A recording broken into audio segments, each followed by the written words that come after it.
Welcome to the next episode of the CR250 restoration.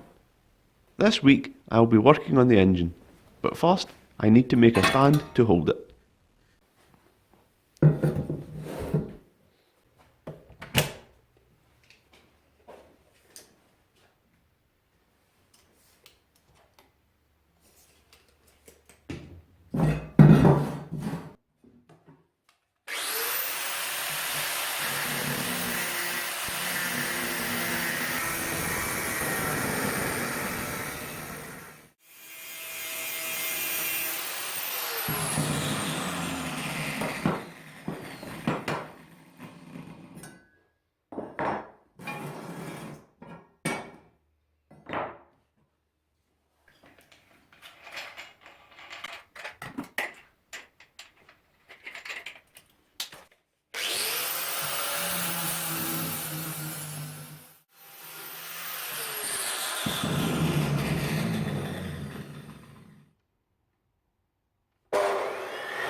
So before I start stripping the engine, I already know that it runs and runs well. But there are a few problems I already know about, such as the horrible kickstart feel and the severely corroded water pump housing. More info on that later on. So let's start stripping and see what else we can find wrong with it.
Well, by the looks of it, the previous owner has had issues with air leaks and has covered the intake and reed block in sealer.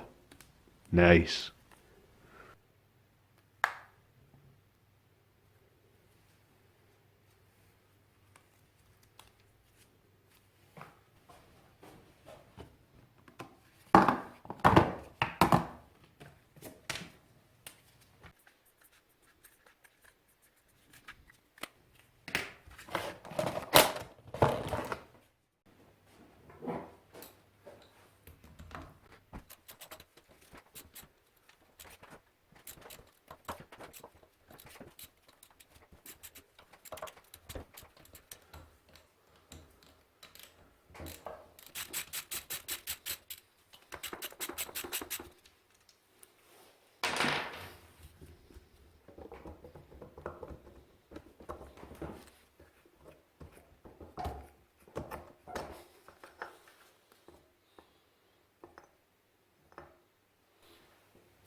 And there we have it.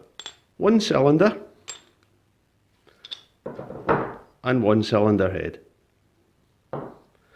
Now, even though they look terrible, mechanically they seem fine, but I'll know for sure later on when I measure all the specs. But for now, let's crack on with the teardown.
Well, seeing all the rust on the steel parts has just made my worst fear a reality. And that is, this casing is scrap. It's made of magnesium, and if you run the engine with water and no coolant, they corrode like it's going out of fashion. And that's what's happened here. I was planning to fix this casing with the JB weld method if it wasn't too bad.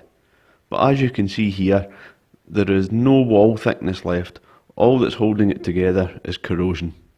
Now what makes this problematic is that these casings were discontinued a long time ago and they all rotted. So getting a replacement is going to be next to impossible. So if that is the case, I will have to look into the possibility of modifying a later alloy case to fit. So yeah, not a good outcome, but this is RRC restoration and we won't be beaten. So let's crack on.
Just by looking at this sprocket, it's easy to tell what kind of treatment this engine's had.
Well, it's better than I expected in here. There's no obvious damage, all the gears look fine, and there's no blue bearings. So, let's continue digging into it.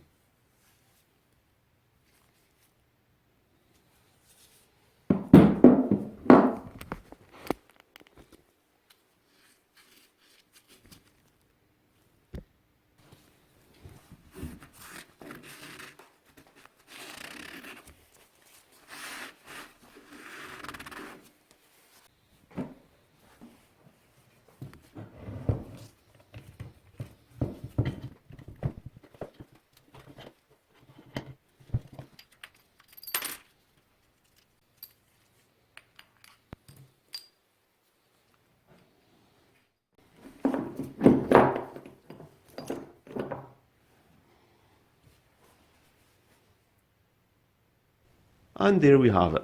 180 CR engine all torn down and ready for the next stage.